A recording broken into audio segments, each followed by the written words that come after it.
Hello on the Daily Family. Welcome back to the podcast. We are in December. It is officially December, which means it is my birthday month. And if you know anything about me, you know that my birthday celebration, although my actual birthday is not until December 20th, we start celebrating December 1st. So we are in celebration mode over here. And I'm very excited about turning 38 this year. This episode is all about procrastination and my long history with it. I think there is a lot of, we are programmed to think that procrastination is an art form. And I'm going to tell you all the reasons why it's not. So if you are a procrastinator and you have gotten very good at procrastinating, then this episode is for you. Before we get into this episode, I have to tell you that starting on December 9th, December 9th, the 12 Days of D are back. And they are, of course, better than ever because every year they get better and better and better. And if you're new here, you are in for a treat. The 12 Days of D are, like I said, my birthday is a national holiday as far as I'm concerned. Sagittarius problems. And so we go hard. And so from the 9th until the 20th, every single day, there's a different offer, there's a different sale, there's a different bundle, there's a different incentive, there's a different discount, there's a little bit of different things every single day. You will not know what is happening each day until the morning of. So the only way that you can be up to speed and you can be ready for whatever that day's deal is to be on my email list and to be following me on social media. So if you are not on my email list, click the link in the show notes and make sure you add your name and email, and you will be you will have first dibs on the 12 Days of D, and you will not miss anything because in the past we've done things like half off VIP days. We've done half off human design readings. We've done half off private coaching containers. We've done bundles of my best programs into one low price that's like 50% off. We've done a lot of things, and this year will be no different. We will go big, we will go hard just like we always do. And if you've been wanting to work with me for a while, then this is your opportunity to do that and perhaps find something that is exactly what you've been waiting for way less than it would have normally costed. So 12 Days of D, starting December 9th.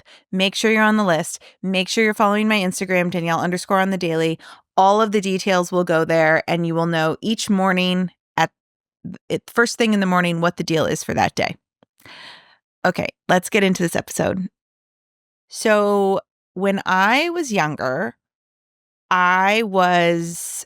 if procrastination could have been an Olympic sport, I would have been the reigning world champion every single year. There was no part of me that did not procrastinate. And I'm not just talking on like school projects, although that was also my forte was writing 10-page papers the night before they were due and getting A's on them. So that definitely was a thing. But I procrastinated on everything. I used to procrastinate on big decisions. I used to procrastinate on my bills, my taxes. I used to wait till the last minute to pay for things that needed to be paid for. I used to wait until the last minute to book flights. I still do that, but now it comes from a place of strategy and like the fact that I have airline miles and all the things. But back then it was because I just couldn't make a decision, and I would wait till the last minute. I would wait till the last minute to decide on plans for the weekend. I would wait on a last minute to tell my friends if I was going to be coming to dinner with them. You name it, I procrastinated. And I used to say, procrastination is an art form. Turns out it's not. Turns out procrastination is just your body, which was my body, caught in a very toxic cycle of fight or flight. And I want to explain this to you because I think there is a lot of glamorization over like being a procrastinator or a middle of the night bitch, as I used to call myself. That was what I said. I'm a middle of the night bitch. I make decisions in the middle of the night. I finish things in the middle of the night. It's just who I am. It's just who I am. So crazy. It is a cycle of fight or flight. It is your body. And when I say your, I'm meaning me as well. But I know that I'm talking to someone right now who is hearing this and you're going, oh shit, this is who I am. If you are a procrastinator, if you are the person that says procrastination is an art form, I want you to ask yourself, how long have you been like that? Because here's what happens in your body when you do procrastinate. Number one, you put your body into a state of like, even if it's not like a huge panic, there is a micro panic that's happening in your body, which is releasing cortisol and dopamine into your bloodstream, which is keeping your sympathetic nervous system on high alert, which is keeping your body in fight or flight, because our nervous system has two parts, the sympathetic and the parasympathetic nervous system. The sympathetic nervous system is all about fight or flight. It is literally the thing that is connected. I tried to just say connected to and attached. Connected. That's a new word. Your sympathetic nervous system is connected and attached to your ego and your subconscious mind, and it is responsible for keeping you safe. So it is responsible for the fight or flight instinct, which sometimes super beneficial. If I am hiking in the woods and there is a bear chasing me, I want my body to release that hit of cortisol and dopamine and adrenaline into my bloodstream so that my heart beats faster, so that my legs get more blood, so that I can run away from that freaking bear. If I am crossing the street in a busy square, like in Times Square, if I'm crossing the street, I want my sympathetic nervous system to release chemicals into my bloodstream that says, bitch, look both ways. Like, I want those things to happen. So the sympathetic nervous system is very, very, very important to our safety, to our existence, to our well-being. And if all that we are using in our body every day is our sympathetic nervous system, then we are caught in a cycle where we are in fight or flight all the time. Our parasympathetic nervous system is responsible for rest and digest, which essentially means it is there to bring our central nervous system back down to a neutral baseline. It's there to remind us that we are good. It's there to put our body back into a resting state. But if we are constantly putting ourselves in positions where we have to be on high alert, then we get this constant stream of adrenaline, cortisol, dopamine into our bloodstream, which keeps us in fight or flight, which prevents our parasympathetic nervous system from coming in and doing the job that it's meant to do. Not everything is fight or flight, aka life or death.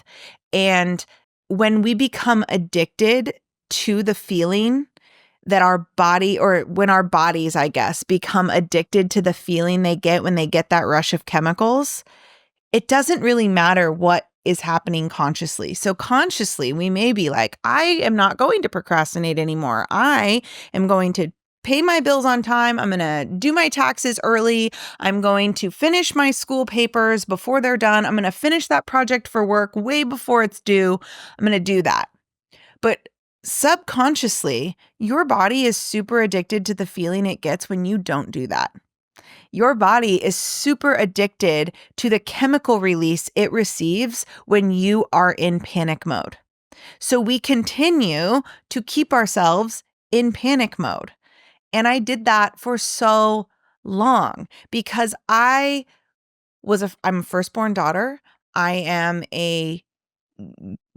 I've always been an overachiever. I always got straight A's. And there's this belief in me that I have to keep going, that I have to be available, that I have to be, that I have to be the one to do it. So over the years, I slowly just started to addict my body to the feeling of being panicked.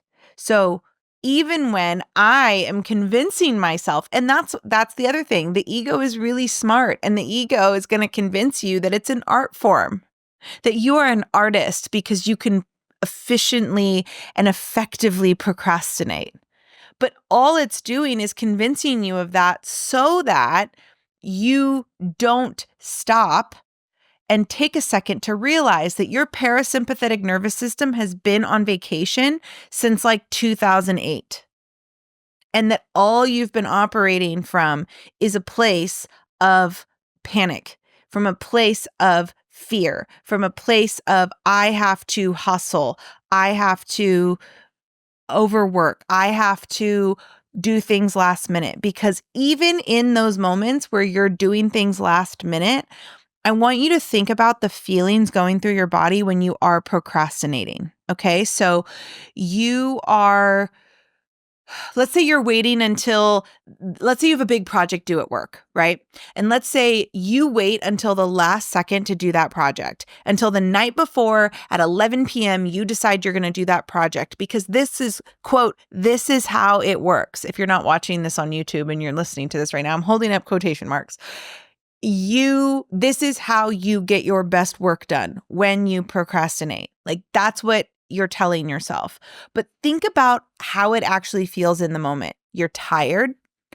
You probably have way too much caffeine because you're burning the midnight oil. Wow, burning the midnight oil. So you just drank, a Red Bull and a Celsius and a cup of coffee. You have loud music on to keep you, stimulated. You are constantly looking at the clock to see how much time you have left. Your body is in fight or flight. It is literally in panic mode. And that doesn't feel good in the moment, but to your body, it is literally like a drug addict who's getting its fix. It's like, yes, more of it. Thank you so much. More panic, more adrenaline, more cortisol, more dopamine. Because then it's like, even the moment that you finish that project, or even the moment that you actually do pay your taxes or you do the thing, even if it was last minute, think of the like dopamine rush you get when you finish it. You're like, yeah, I did that. So your body releases dopamine and then you're happy and then it works. And so you convince yourself that this is what needs to happen. This is what needs to happen, because if you don't procrastinate, then you don't get your best work done. None of that is true, by the way. Your best work will come when you are allowing your parasympathetic nervous system to be part of the equation, when you are allowing rest and digest, when you are allowing yourself to proactively make decisions from a calm central nervous system to finish things from a neutral central nervous system.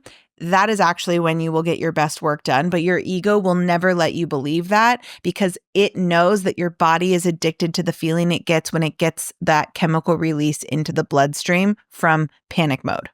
So how does this apply to your everyday life? For example, I just wrapped up Black Friday. And there were people that waited until the very last second to decide to come to Costa Rica with us, or waited until the very last second to book into Scale to 6, or the very last second to just purchase Break the Matrix.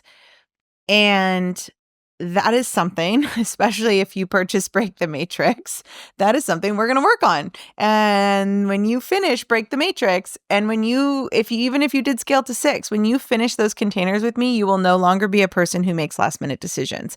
And it's crazy because I have a client who has become a good friend of mine who last year, she missed the Black Friday period. She missed the normal sales period. She ended up buying Break the Matrix like only a month or two before we went to Costa Rica. She literally bought it at the very last possible second she could so that she could come to Costa Rica with us. And she put herself in this panic state of making the decision quickly, and then buying the flights quickly, and then making sure that everything was planned quickly, finding childcare for her son. All of that happened so last minute. This year, because she's gone through Break the Matrix now, and because she's one of my Scale to 6 clients and she came to Costa Rica with us last year, this year, as soon as we launched Break the Matrix and the retreat, she was the very first one to book her spot, because she had healed the need to be in panic mode all the time. She's allowing her sympathetic and her parasympathetic nervous systems to be an equal part of her equation. And when you do that, and like I said, I used to be The procrastination is an art form. That used to be me.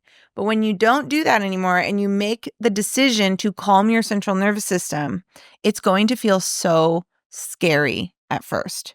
There will be moments where you're like, "Oh my gosh, I'm never going to get my work done," or "Oh, I'm not going to do my best work because I am a procrastinator." You have to choose to believe something different and act on something different.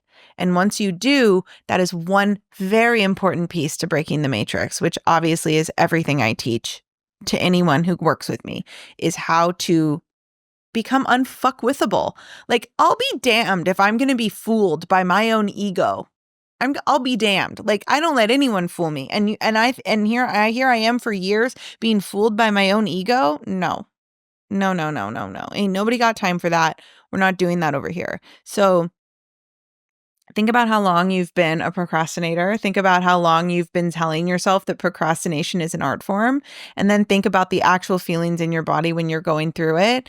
And think about where else that happens, right? That like fight or flight, that affects all areas of your life, because once your body's in that state, it's not just going to look for that chemical fix when you're making last minute decisions. It's going to look for that in how do you start fights with your partner randomly for no reason? Do you allow yourself to get to the end of the month and then freak out about money?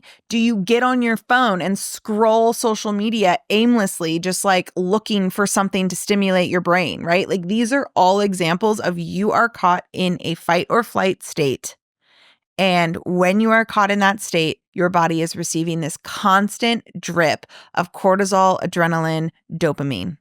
And by the way, too much of those things are inflammatory to the body. So if our weight is not where we want it to be, or we're having health problems, ask yourself, how long have I been in fight or flight?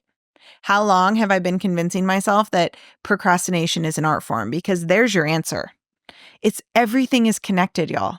Every single thing is connected. And I still learn this. I'm still struggling with this. My biggest thing right now is that for a long time, I have tried to convince myself that scrolling social media is a way for my brain to shut off, which is so far from the truth. And it is so not accurate. And so I am working on this every single day. This is like my current work. And it's not like these things are not the easiest thing. It's not like you're just going to like not do it. I am now very good. If I decide I'm going to take the week off social media, I can do that. I don't when I'm off the wagon, I am off the wagon.